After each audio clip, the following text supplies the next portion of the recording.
Welcome to Midlife Matters. I'm Marie, and each week I'm joined by my friends Julie and Mindy to talk about all the topics keeping women in the middle years up at night. What do you think of when you think about winter? Is this a season you embrace or dread? Is it a time of harried self-improvement and goal setting, or a time of rest? Many of us have mixed feelings about winter.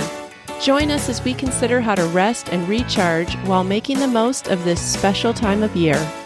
Let's get started. Listeners, it's the first week of January, and most of us are wondering what this new year will hold. We'd like to plan, but given how many of our plans have been canceled lately, we're understandably a bit hesitant. Am I right, Mindy and Julie? You are so right. No plans being made. I'm just kind of going with the flow. How about you, Mindy? Well, we had a wonderful thing happen on December 17th. My daughter, Abby, got engaged to her boyfriend. And so while we don't know what that wedding is going to look like, they will be getting married in 2021. Okay. So as to how many people can come, the venue being inside, outside, we're trying to be very flexible with the wedding planning. Right. Yeah, either way, you'll be doing a lot of planning. Yes. Well, after Christmas, I know that we're also very tired. We've all cooked and cleaned and shopped and wrapped, and we've tried to do all the traditions, and we've visited with everybody, and basically we've gone nonstop for the past month. And I'm just physically and mentally tired. Do you guys feel that way? Yes, more mentally tired, I think. Uh-huh. After this whole long 2020, it's just a lot to be tired from. Yeah. Yes, I feel it too. I really do. And just an exhaustion. And it does feel mental, probably more than physical. The other day, I actually allowed myself to just sleep in, and my body just like it let go finally of everything. And I slept until 8 a.m., which never happens. And I woke up and I was like, thank you, Lord, because it's like my head needed that break. Sure. Definitely. I think we all wish that we could lay down and sleep for a good amount of time. We feel like we would be so much more rested. So when we hear about making resolutions and setting goals, which is all over social media right now, or starting new routines and basically bettering ourselves, it can feel pretty overwhelming. Are you guys feeling that way when you look at social media? Are you just like, please don't anyone else tell me that I need to come up with new ways to improve myself? Well, I'm really excited about this topic because I don't really think that way this time of year. I kind of have to be pushed into that. So I'm a little bit resistant of that. So that's why I'm excited about today's topic. I feel like there's pressure through the whole season. And so I'm even feeling it myself. My last bit of company is going to leave this afternoon. And honestly, all I can think is can I just chill for a minute? Right. I know that we all just kind of feel like we need a rest. And when we look outside, it's winter. And many of us would characterize this as the dead of winter. It's cold, it's dark, and spring is a long way off. We're really past the fun part, which was technically only the first 10 days of winter. Isn't winter like December 21st? So we have 10 days of fun, and now we're into January, and we're entering the dead period. And many of us can have some mixed feelings about this time of year. So listeners, today we're going to be talking about the feelings that winter generates, how you can go into it with more of a restful outlook and attitude. And we're going to talk about some things that Julie has been exploring over the past few weeks. But before we do that, let's just acknowledge that winter is often a metaphor for difficulty, loss, or despair. I don't think we think of it as a cheerful time. We'd probably think of spring like that. Right. Mm-hmm. I immediately think of Narnia, the perpetual winter when the White Witch cast the spell and left them in perpetual winter. I think you see that a lot in literature and poetry and in songs, like that winter is just everything appears dead, but we know that there's a lot going on under the surface. It's not dead. It's very much alive, but it appears dead. Right. That's how I feel. Like you look around, it's desolate, it's barren, it's cold, it's dark, but also it's the things that you talked about. It's the deep work. The trees are doing the deep work. And I always think of a tree and their roots and have to see it for that they are doing deep work, though they look barren and desolate. Mm-hmm. Yeah. Well, what thoughts come to your mind when you think of winter? I love this question that you set out, Julie, because I don't often think about what thoughts come to my mind, but I grew up in Western New York around Buffalo, which I think everyone associates Buffalo with snow. So you can imagine what I think of. I think of snow, I think of cold, I think of sitting on the heat vent with multiple layers on, trying to stay warm. I think of early evenings and gray skies and trees, and everything looks kind of dirty. Like the cars are all salty. The parking lots all have dirty snow. It's slushy outside. You wear boots and you don't put your good shoes on until you get somewhere. You're bundled up from now until spring, which can sometimes not even happen until May. What do you guys think of when you think of winter?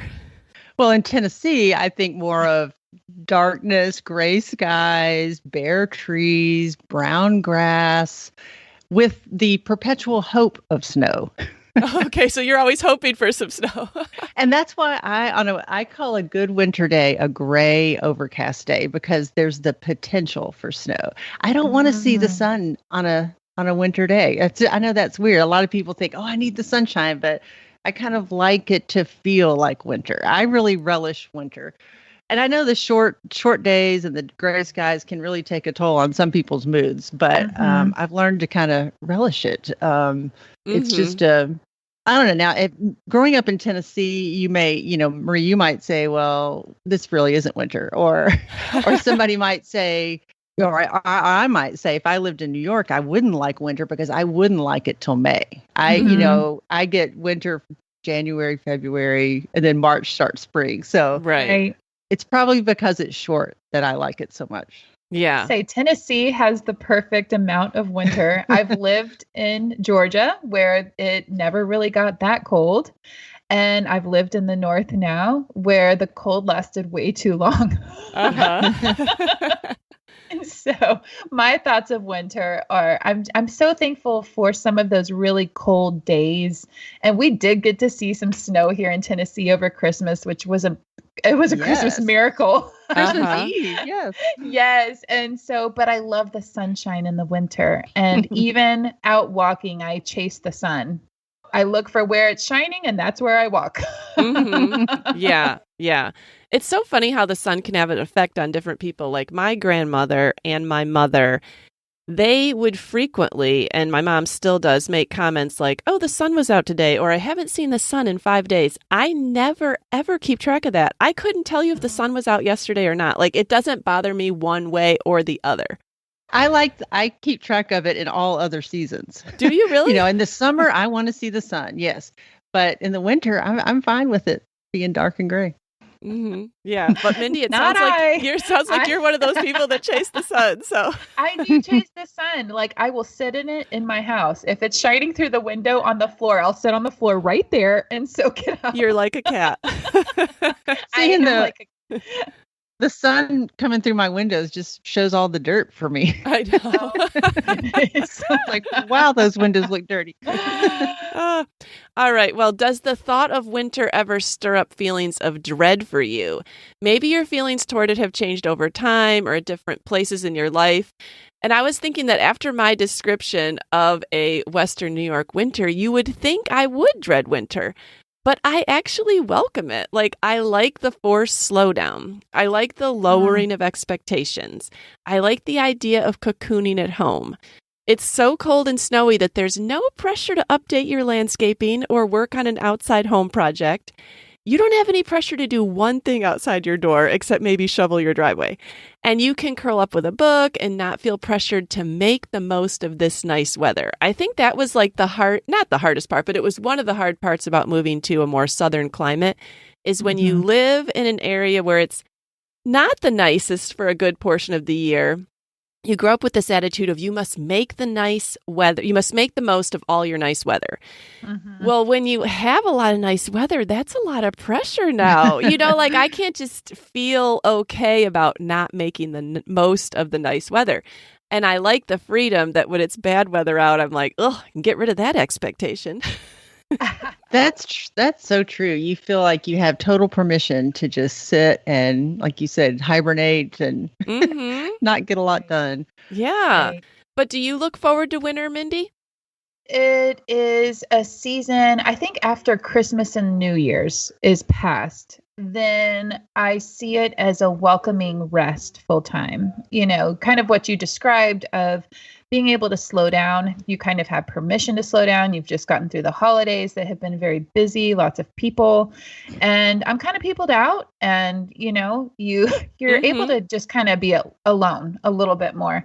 But I also have some dread because it's almost a season of waiting. Mm-hmm. The deep work is being done, but you can't see anything. And even businesses, they slow down. Major decisions aren't really made over the winter season. It just seems like everything comes to a lull. So if you're waiting for anything and you're in the winter, it seems like it's forever. Right. Yeah. That's what I thought about that. Obviously I loved winter as a child because I loved snow and snow days and all of that. But as a young married and in school, I think I did not like it then because I was always waiting for the next season. I wanted it to hurry up and be spring or finish the semester, or it was miserable to walk around to your classes in the cold, rainy weather.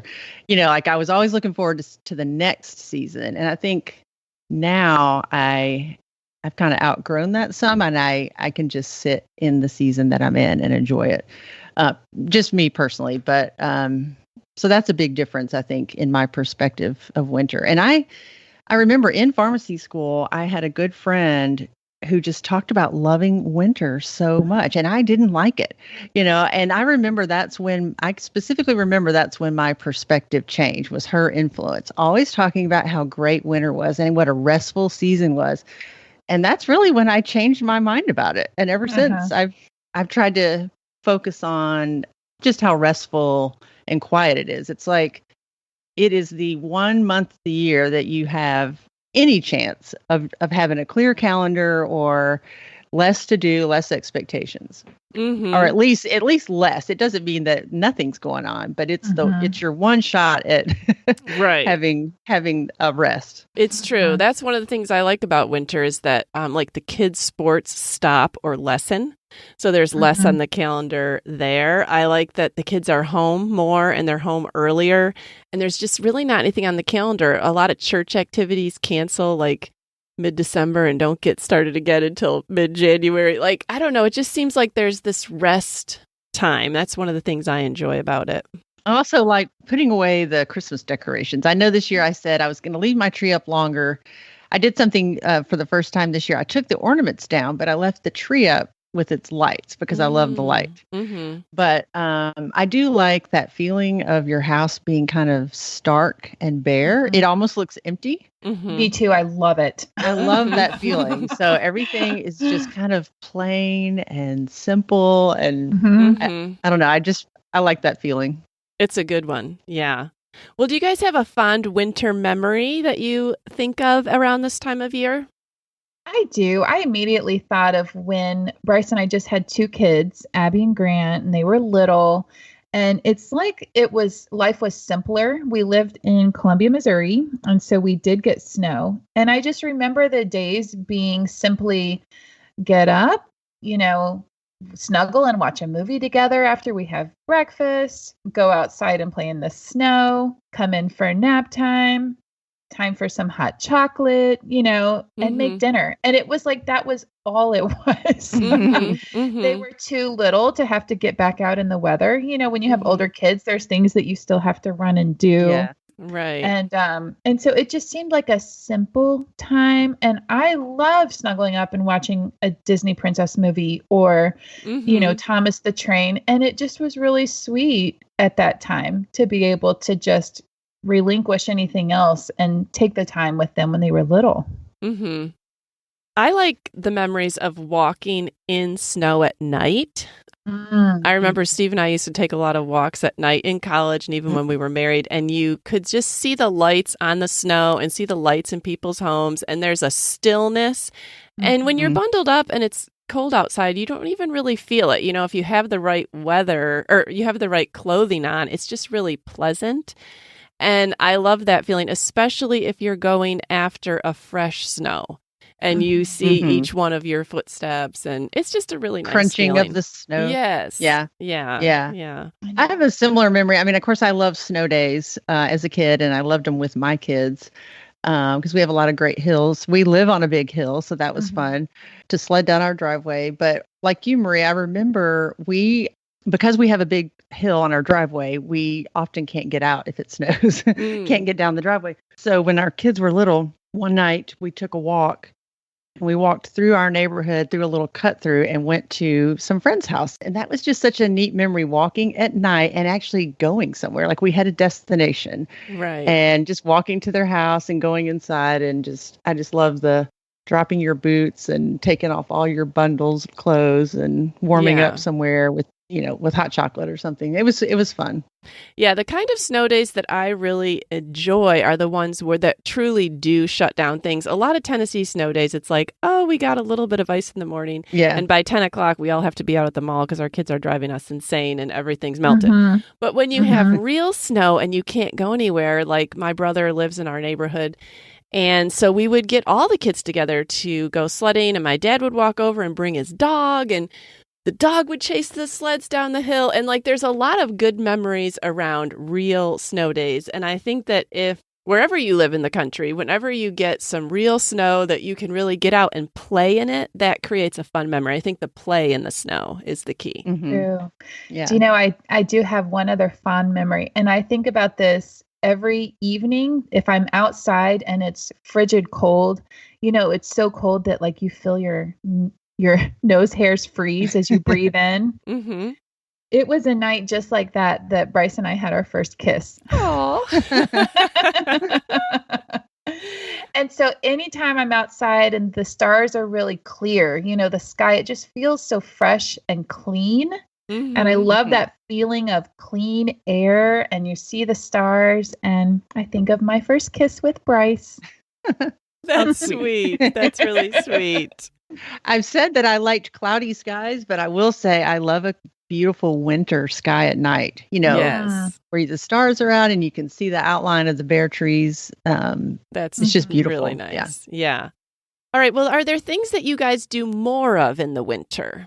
We definitely watch more TV this month. And sometimes it's kind of a tradition. We have certain things that we like to rewatch every year, series or movies. I don't know why. It just seems like, this seems like a good winter movie.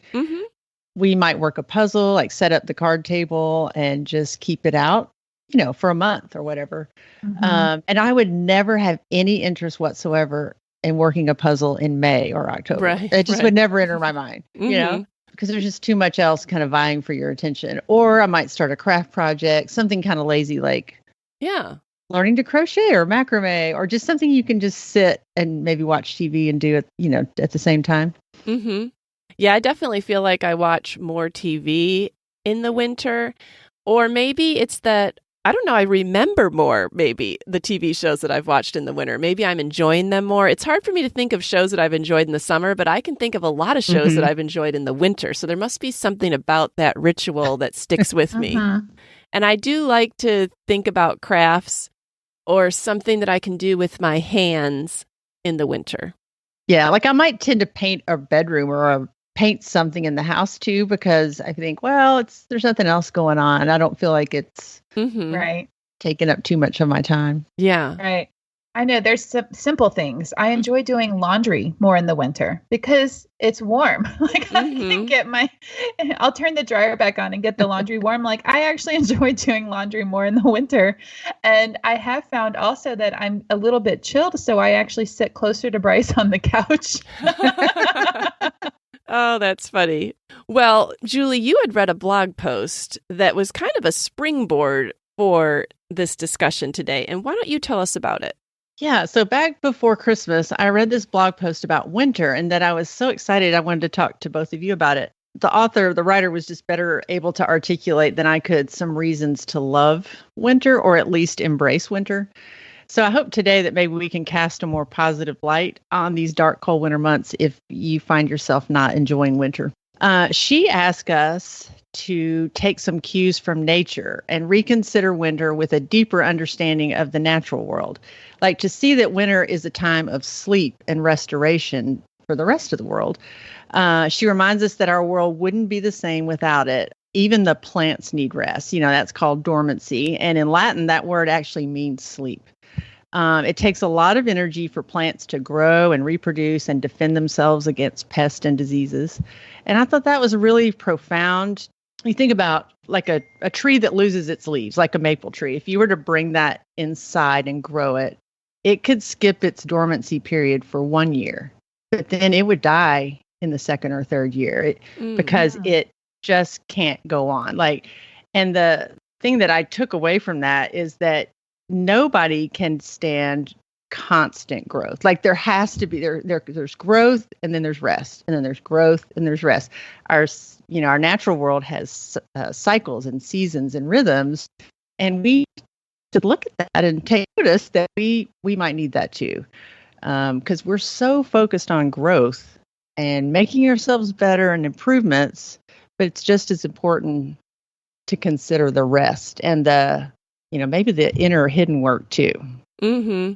There is so much pressure to be productive all the time and be making the most of your time and don't let any minutes go to waste, or you're going to regret this, or you're going to miss this. I mean, there's just always that. And we don't hear enough about taking a break and taking a rest. And I love that about the plants. I never thought about, how much energy it takes for them to even bloom back to life in the spring. And if they didn't rest in the winter, we wouldn't see that beauty. Right. Thinking about nature, and it immediately takes my mind to the Lord and how he has provided and the Sabbath each week. And that Sabbath, the 1 day a week, being a day of rest and having seasons of rest. And so I think even the Lord knows what's best for us. And when he calls us even to rest once a week, I see that as a gift. And that's how he's designed us and how he has designed nature. It's perfectly natural to have periods and times of rest. Mm-hmm. Right. Well, how does reflecting on nature in this way change your attitude about winter? Like, did you guys start to think about other things in nature that you also noticed taking a rest? Yeah, you notice a lot of animals retreat. Some go and hibernate in the ground, or you see the little empty bird nest in all the trees, and the leaves have left the trees, and all of that is just a shutting down. The world is shutting down, and like I already said, no other part of the natural world is expected to keep up constant outward activity. And so why do we think we can or should? Mm-hmm. But we do. Mm-hmm. Okay, I thought about the sun again. You guys will love this. And maybe it's why you don't care for the sun to come out in the winter so much, because I think of how all the birds come out in the sun. And I think, well, if the birds are out, I need to be out too. Yes, I hate that pressure. So if the sun's out, Mindy's outside walking in it. Right. And this wasn't something that I observed about nature, but I did observe it about clothing. We would never, or at least I would never wear like a bright fuchsia top in winter. Or, I just wouldn't pick out like a lime green, I don't know, whatever. Like there's certain colors that we associate with certain seasons, and our winter clothes tend to be more somber and subtle and have more brown or gray or darker tones. I'm guessing Mindy's don't. I'm thinking even for you though, Mindy. When I do get dressed to go someplace, I think, I'm tired of seeing black everywhere. So I'll put like a pop of red or coral or an unexpected color, because there's no color and I get bored. Now it is different. I mean, things are more muted, but I will find, me in yellow. I'll find some way to wear yellow or red or pink to add in an unexpected color. Right, right. I guess that's the key is that it's more muted. Like you might wear mustard, but you might not wear, lemon. Yeah, yeah, lemon. Yeah. That's true. Yeah, yeah. Well, how do these visual cues from nature or from fashion give you a sense of permission to rest? One thing I thought of was that cold weather gives me permission to exercise less. And I don't know if that's a good or a bad thing, but it's just a fact. And I kind of don't like belonging to a gym for that reason. We do belong to the Y, and we have for a very long time. But when I lived in Western New York, and before we moved down here, I did not belong to a gym. And I would kind of get excited if it was going to be too cold to go outside. Now, believe me, I would walk in bad or cold weather. But when it was going to be just too much, it was just such a nice permission to give yourself like, well, I couldn't exercise today. And I think we need those rhythms. Can we go 365 days? Like now I love it even when the Y's closed for like Thanksgiving and Christmas Day because it's guilt-free. Can you guys relate to that at all about the exercise thing? I can use any excuse not to exercise. So it could be, it's raining in the summer, so I can't exercise. That's true. Okay, so it's not more like a rhythmic thing for you. It's not a... Yeah, that could happen any day for me. But yeah, I get what you're saying. Like I tend to just plan less in January. I like to stay home more, have more nights at home, even eat out less, like just being at home. And of course, there's still not a lot going on in 2021, but at least we won't feel as bad about it. Yeah, right. Exactly. I'm not really missing out on anything.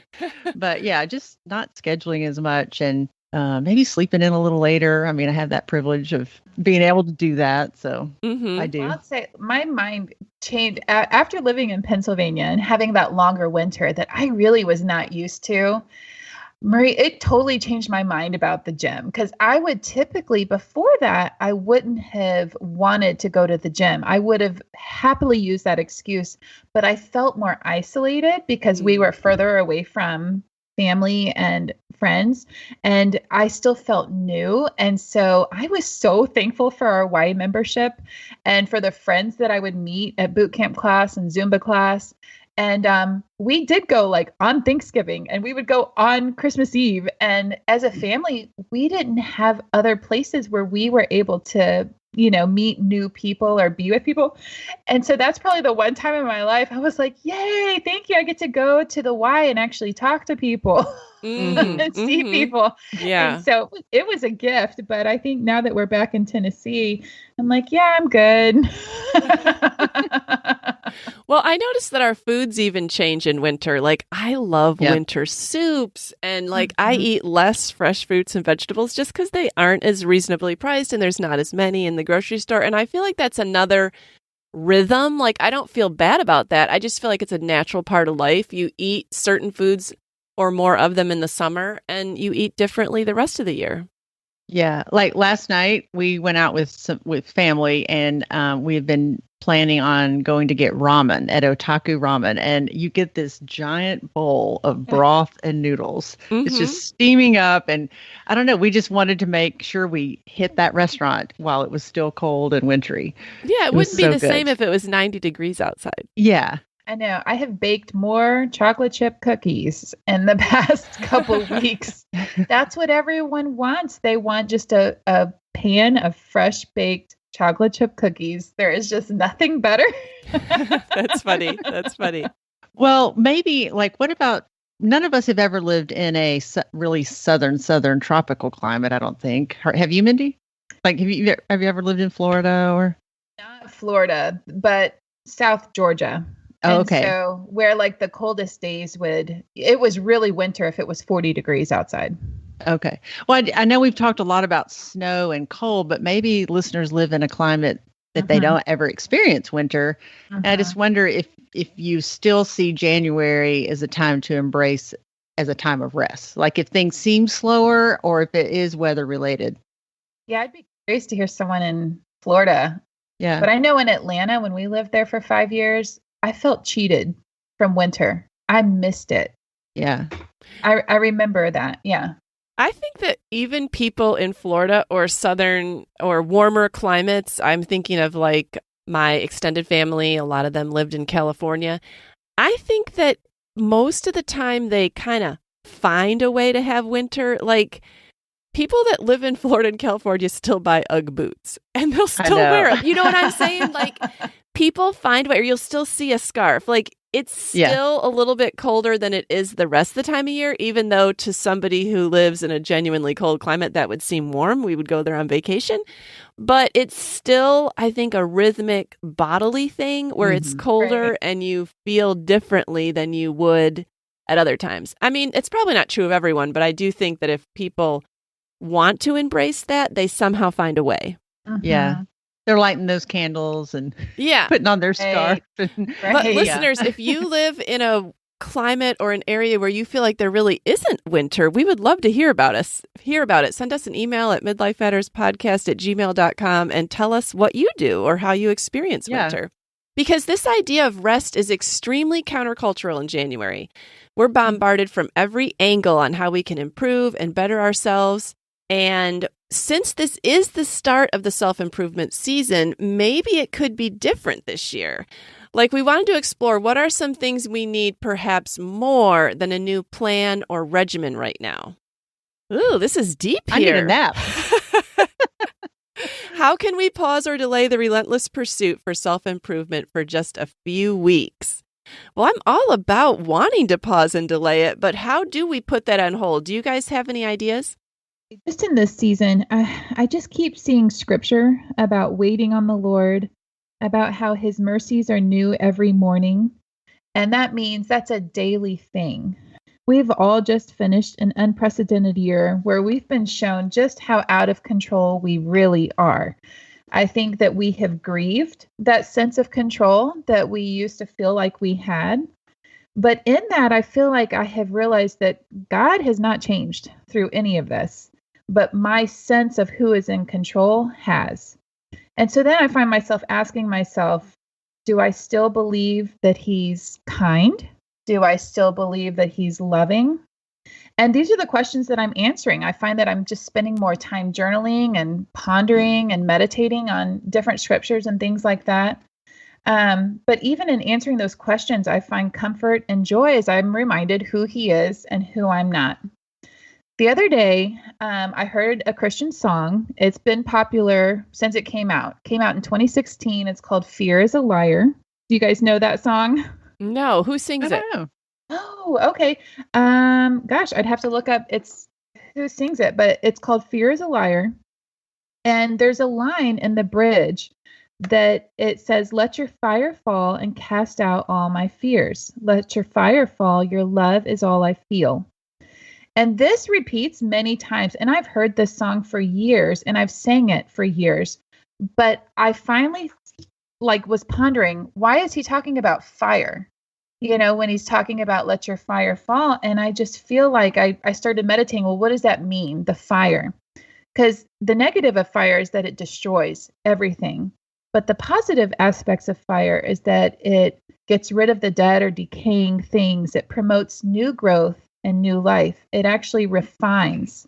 And so I was thinking about that and pondering how the Lord can even take this season and this time where I'm really questioning a lot of things.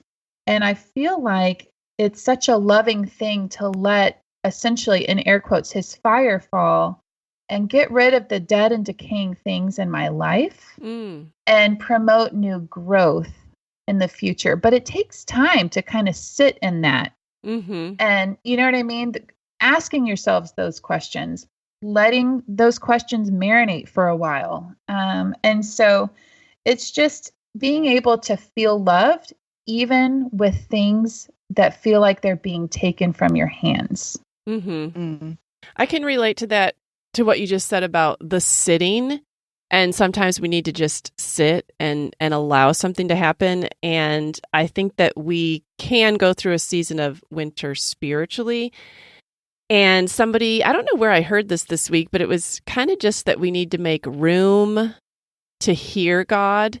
Like maybe we can't just muster up the energy for big changes, but we can just sit and listen to worship music. Or maybe we can just sit in silence and ask God what's next and just sit there and see where he leads our hearts.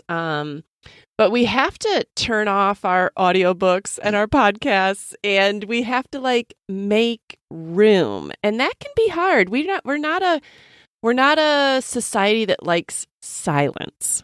You know, we're not a society that wants to sit there in silence and do nothing. But we really need that to focus and hear God sometimes. Not be jumping ahead with our read through the Bible in a year plan and checking off, you know, but just sitting. Right. That's hard to do when we're so focused on productivity and accomplishment. And I think that's kind of what I thought about, was just letting our minds rest from the planning and the goal setting. And all those things are good, but maybe we could just delay those a little to hear from God. Like what goals is he going to put in our mind? You know, like choosing his way over just what we want to accomplish, and just cutting ourselves some slack, not feeling guilty and about what we're not accomplishing right now. And rest doesn't have to mean sleep or a nap. I jokingly said, you know, nap more, but it could just be earlier bedtime, slower walks, you know, just more time for reflection. You know, taking the cues from nature. We said earlier that in the stillness of winter, it appears as if nothing is happening in the world, but a lot is actually going on underneath the ground and those roots. And I think of seeds, all the life that's contained in a seed, like it's all potential. It's not there yet. I've thought a lot about hope this year because I observed Advent, and I just thought a lot about hope and how when things look dark or grim or not like you wanted them, just clinging to God's promises for that things will change or improve or be different. And winter is just a visual of that. I was just reading in Genesis 8, and this is after God destroyed the earth with the flood. He told Noah, as long as the earth endures, seed time and harvest, cold and heat, summer and winter, and day and night will not cease. You know, after winter, there will always be spring. Right. That's so comforting. I love that. And even thinking of the tree that we talked about, you know, how a tree is barren, but deep work is going on.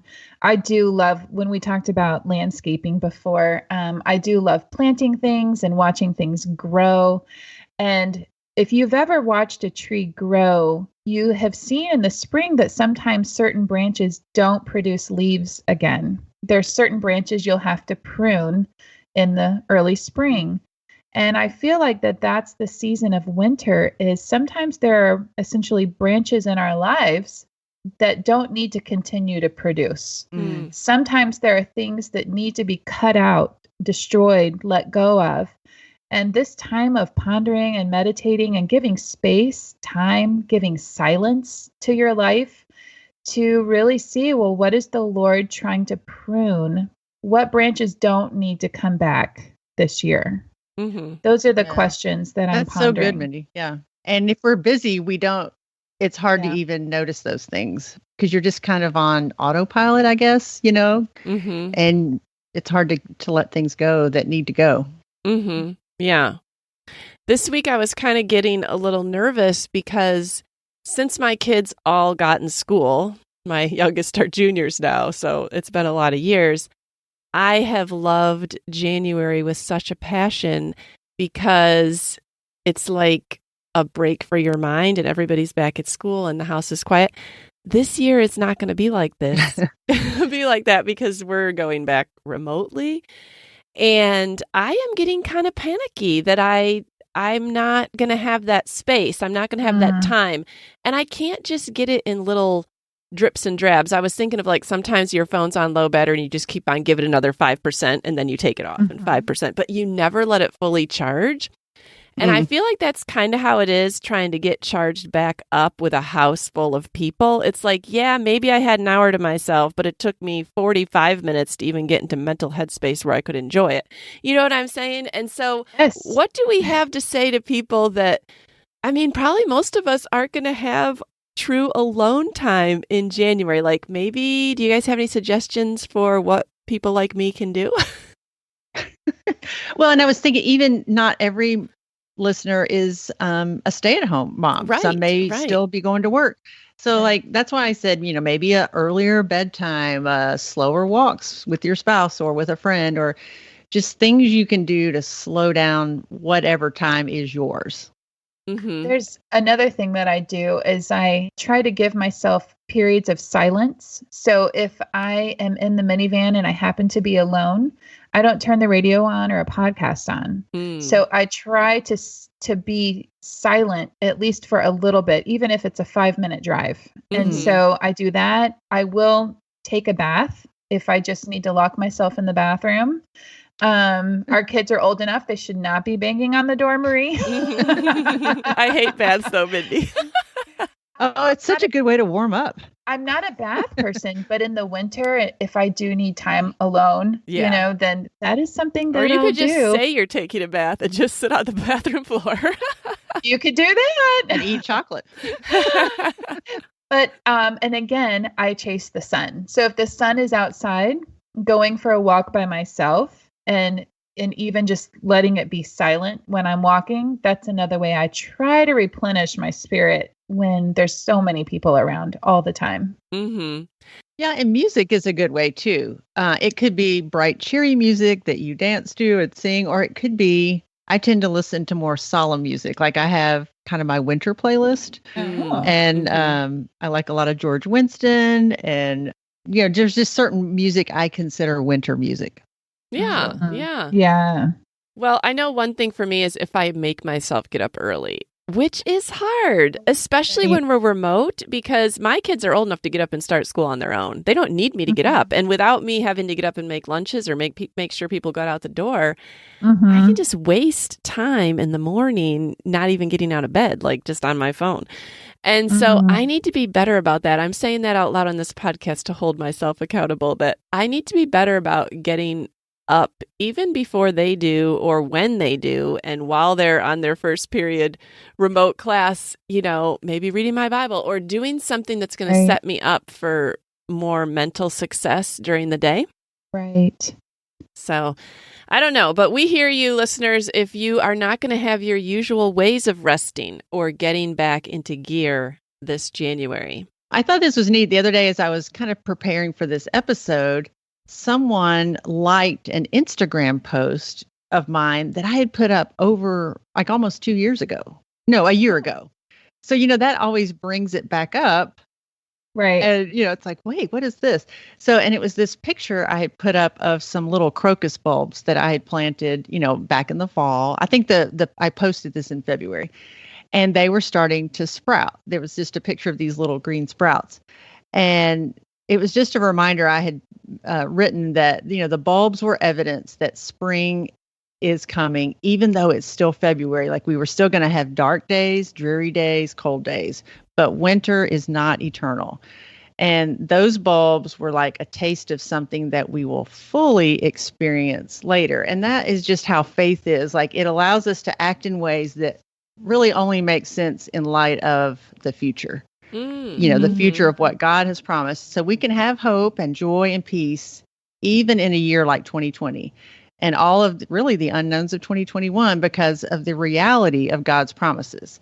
It's not like we have to just muster up this faith. Like it's a promise. It's a known thing. And we know, and what we do know is that God loves us unconditionally. He's sovereign and in control, and he cares for us more than we know.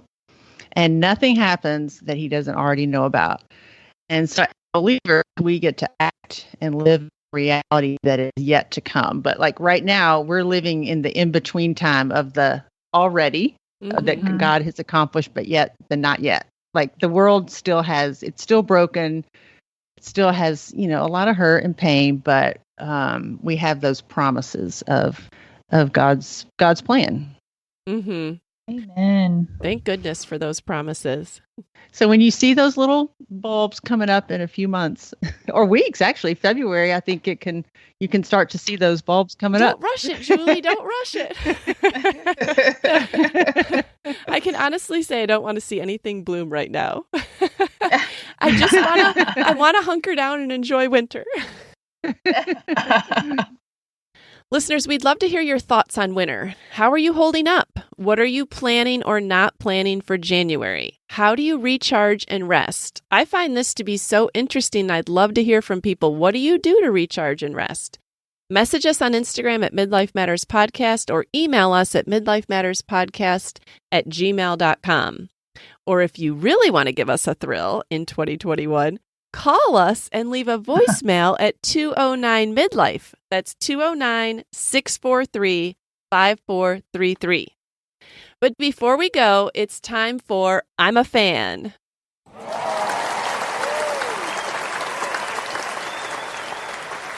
Mindy, what are you a fan of this week? I'm a fan of what my husband bought me for Christmas. You guys know I love coffee, and my Keurig had died a couple months ago. And so he ended up buying me a new Keurig, but it's new and improved. Oh. I'm super excited about my coffee maker because it not only does the single serve Keurig K-Cups, but it also came with this carafe. The actual coffee pot itself is heavy. It's like aluminum. It keeps the coffee really hot. And so I just love that it does dual action. Like I can make the whole pot or I can make just a single serve cup on the go. And so I've had so much fun with my new coffee maker. That's awesome. While we've had company, I can make the whole pot. But then if it's like 2:00 in the afternoon and I just want a cup, I can do that too. Yeah. Do you make the whole pot with K-Cups? Oh, okay. So this is the other joy, and it's going to be one of my I'm a fans in the future. I'm grinding my own coffee beans on the side, and it has the actual, like I put the filter in and I put coffee grinds in. Oh, okay. And so I like that because I don't always want the K-cup. I like to have fresh ground beans. Yeah. And so my whole coffee experience has been elevated. Yes. You're moving up. Moving up, girls. Good thing your old one broke. Yes. Julie, what are you a fan of this week? Okay, I am a fan of an app, and it saved my life during Christmas, but it will still serve a good purpose. But it's called the Shop app. Do you guys use that? No, I've not heard of that. So it automatically gathers and tracks all of your orders. So then, you're not searching through your email to see, did this ship or did I really order that? Because if you were like me, I ordered everything online this year and I had packages piling up on the front porch. I mean, if you're ordering for 7 or 8 people, multiple gifts, you forget that you even ordered something. I don't even know, to expect it to come. Like if it was delayed, I wouldn't even know because I'd forgotten I ordered it. True. So with this app, it just, when you go to the homepage, it shows you all your orders. Everything's linked through your email. So anything that you've ordered with a certain email, it's going to sync it to this app. Ooh. And so it shows you delivered, in transit. Yeah, it shows you exactly where it is through the tracking. It's really cool. So it kind of saved my life because two presents still haven't come. Oh. So I can see that one of David's gifts is still in Kentucky. And you might have ordered so many things that you kind of forgot, that never did come. Right. Yes. I probably would have never remembered it. And then if you've ordered from, it keeps track of all your stores that you've ordered from in the past, and you can click on that link and shop there again. Oh, cool. Yeah. So that's called the Shop app. Yeah. All right. I'll put a link to that in the show notes. I am a fan of something at Target. Have you guys ever bought anything from their Opal House line? I think so. Is that clothing or? Well, I think they have, I don't know if they have clothing. I think it's mostly home things, Opal House. Furniture and maybe like towels and blankets. But yes. Okay. I was buying some things at Christmas time for other people, and I decided to go through the bath aisle and I saw this adorable soap/lotion dispenser. And I'm actually using it in my kitchen. But when I was growing up, my mom collected pink depression glass for me and yellow depression glass for my sister. So I have some of that, and it just kind of brings up a nostalgia for me. If I see a cute piece, I just associate it with, oh, that's mine, and if I saw yellow, that would be for my sister. So anyways, this kind of reminds me of depression glass. It's like a clear but pinkish tinged soap dish with a pump, and it's just so cute. I need to have you guys, I should have brought it up here and showed you over Skype, but it's got like little bumps and ridges on it, and it's just so sweet and old-fashioned looking, and it was just $12.99, and I thought, this is just going to make me smile at my sink if I can put my dish soap in something new. And of course, I put clear in it so I could show it off better. But anyways, I love their line, and that might just be something fun for somebody to kind of look around. In January, I tend to look around my house and just think, what are some small changes that I could make that I would enjoy looking at? And so this was one of them. Aww, so you added a muted pink. Yes, so you add pink. I did. And I will put a link to it in our show notes. They actually called it blush, but I think it looks like pink depression glass. Blush is the new pink. It is. All right, you guys. Well, I hope that we hear from some listeners this week. Again, we would love to hear what you guys are doing in winter, no matter what climate or area of the country we live in. It's just so interesting to me. Yeah, this has been fun. I'm so glad, Julie, that you brought this topic up today. Yeah, I was excited to talk about it. I hope somebody else can learn to love winter too. Yes. All right. Well, I look forward to talking with you guys next week. All right. Great. Right, see you then. Bye, girls. Okay, bye. We're so happy you joined us today. You can find the show notes for this episode at midlifematterspodcast.com. Also, please tell a friend about the show and help them hit the free subscribe button on their favorite podcast app. Be sure to follow us on Instagram at Midlife Matters Podcast. That's where we post pictures and stories about all the things we talk about in each episode. Thanks for listening, and we'll see you next week.